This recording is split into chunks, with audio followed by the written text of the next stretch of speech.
പിന്നെ semi nude ചെയ്യുന്നു, full nude ചെയ്യുന്നു, ഇങ്ങനെയൊക്കെ എല്ലാവരും ചെയ്യുന്നവരുണ്ട്. ഞാൻ ചോദിക്കട്ടെ, ഇതിപ്പോ ഓൺലൈൻ ആയിട്ടുള്ള ഒരു പ്രോസ്റ്റിറ്റ്യൂഷൻ എന്നുള്ള സംഭവമല്ല. കാരണം പേയ്മെന്റ് കൊടുത്തിട്ട് നമ്മളൊരു കാര്യം ഇങ്ങനെ ചെയ്യുന്നു ഞാൻ അതിനകത്ത് നൂഡ് ചെയ്യുന്നത് കണ്ടിട്ടുണ്ടോ മോളെ? ഇരുന്നും കിടന്നും കാണാം. ഞാൻ കണ്ടിട്ടില്ല. ഇല്ല, അതൊക്കെ ഞാൻ കാണിച്ചു തരാമല്ലേ. എന്ന് പറഞ്ഞത് നമ്മൾ ബിക്കിനി ഇട്ടേക്കുന്ന ഷൂട്ടുകൾ നമ്മളിപ്പം ഇൻസ്റ്റാഗ്രാമിൽ പോസ്റ്റ് ചെയ്യാത്ത പിക്ചേഴ്സ് ഉണ്ട്. നിന്നെ പോലെ കുട്ടിരിക്കറും ഇറങ്ങിയ ജമ്പർ വിട്ടി നാട് മുഴുവൻ ഇറങ്ങാങ്ങി. This is called trousers and t-shirt. അതിന് മലയാളത്തിൽ പറയുന്ന പേരാണ് ഇറക്കം കൂടിയ ചട്ടി. നമ്മുടെ ബ്രസ്റ്റിന്റെ ഭാഗം നമ്മൾ രണ്ട് കൈയും പൊത്തിക്കൊണ്ടുള്ളത്, അത് ഫുൾ നൂഡെന്ന് എങ്ങനെ പറയാൻ പറ്റും? നല്ല സ്ത്രീ അല്ലേ? മൂപ്പ് കുറവാ. സെമീനോട് ഒന്നും കാണുന്നില്ലല്ലോ. എന്റെ കണ്ണു വല്ലതും കണ്ടാവോ? അത് കാശ് കൊടുത്ത് കാണാൻ ആളുകളുണ്ട്. വേണമെങ്കിൽ കാണാം. അല്ല, അത് കാണാൻ ആളുകളുണ്ടോ? ആവശ്യമുള്ളവർ കണ്ടിട്ട് ഉണ്ടല്ലോ. ഉണ്ട്. ഓ, എന്തൊരു സാക്ഷരത കേരളം. ഫോട്ടോസ് എന്ന് പറയുന്നത് കുറച്ച് എക്സ്പോസ്ഡ് ആയിട്ടുള്ള ഫോട്ടോസ് ആണല്ലോ. നൂഡുണ്ടല്ലോ.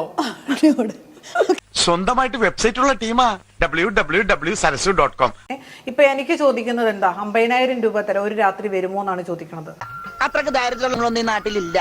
ഇങ്ങനെ ചോദിക്കുന്നതൊക്കെ മെസ്സേജ് വരുന്നില്ലേ? ഫേസ്ബുക്കിന്റെ കമന്റിന്റെ അടിച്ചത് നോക്കിയാൽ മതി, ആ കമന്റ് തന്നെ ഉണ്ട്.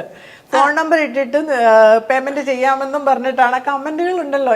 അവൻ ഇന്നലെ രാത്രി ഉറങ്ങിയിട്ടുണ്ടാവില്ല. അവള് നന്നായി ചെയ്യുന്നുമുണ്ട്. രണ്ടിന്റെ പോക്ക് കണ്ടിട്ട് എന്താകും നമുക്കും അറിയില്ല. ഇപ്പൊ ചേച്ചി പറഞ്ഞു ബസ് സ്റ്റാൻഡിൽ അവിടെ നിൽക്കുന്ന ആളുകൾ, അങ്ങനത്തെ ആളുകൾ എന്നൊക്കെ. ഇത് രണ്ടും ഒന്ന് ഓൺലൈൻ ആയിട്ട് ചെയ്യുന്നു, ഒന്ന് ഓഫ്ലൈൻ ആയിട്ട് ചെയ്യുന്നു. നൂഡ് ഫോട്ടോഗ്രാഫി എന്ന് പറഞ്ഞു കഴിഞ്ഞാൽ അതെനിക്ക് തെറ്റായിട്ട് തോന്നുന്നില്ല. അത് ജോറായി. അല്ലെങ്കിൽ എക്സ്ക്ലൂസീവായിട്ട് കുറച്ച് ബിക്കിനിയോ അല്ലെങ്കിൽ മുണ്ടോ ബ്ലൗസൊക്കെ ഇട്ടിട്ട് ക്ലീവേജോ എന്തെങ്കിലുമൊക്കെ കാണിക്കുമ്പോഴത്തേക്ക് അവള് മോശക്കാരി. പഴമയിൽ വീമ്പ് പറഞ്ഞ് ജീവിക്കുന്ന ഒരു ആക്രി സൊസൈറ്റി അല്ലേ നമ്മള്. ഞങ്ങള് നമ്മുടെ നാട്ടുകാരി ഒരു പുള്ളിക്കാരത്തിയുമായിട്ട് ലെസ്ബിയൻ ഷൂട്ട് ചെയ്തു. ഇത്രയും സ്മാർട്ട് ആയ മോഡേൺ സർവൻസിനെയാണ് നമ്മുടെ സൊസൈറ്റിക്ക് ആവശ്യം. ഇത് അച്ഛൻ്റെ മോളല്ലേ എന്നും പറഞ്ഞിട്ട് കാണിച്ചു കൊടുത്തപ്പോൾ പുള്ളിക്കാരൻ ചിരിച്ചുകൊണ്ടത് ഒന്നും പറഞ്ഞിട്ടില്ല. പുള്ളി അങ്ങനെ പറയുന്ന ഒരു ക്യാരക്ടറുള്ള ആൾ, മക്കളെ കുറ്റം പറയുക അല്ലെങ്കിൽ എന്താ പറയുക വഴക്ക് അങ്ങനെയുള്ളൊരു ഒന്നും ചെയ്യാത്തൊരു മനുഷ്യനാണ്. അല്ല, ഇണക്കവും ചേർച്ചയുള്ള കുടുംബം എന്ന് പറഞ്ഞാൽ ഇങ്ങനെ ഇരിക്കണം. പുള്ളി ആ വീഡിയോ കണ്ടു. വീഡിയോ അല്ല, ഫോട്ടോയാണ് പുള്ളിയെ കാണിച്ചു കൊടുത്തത്.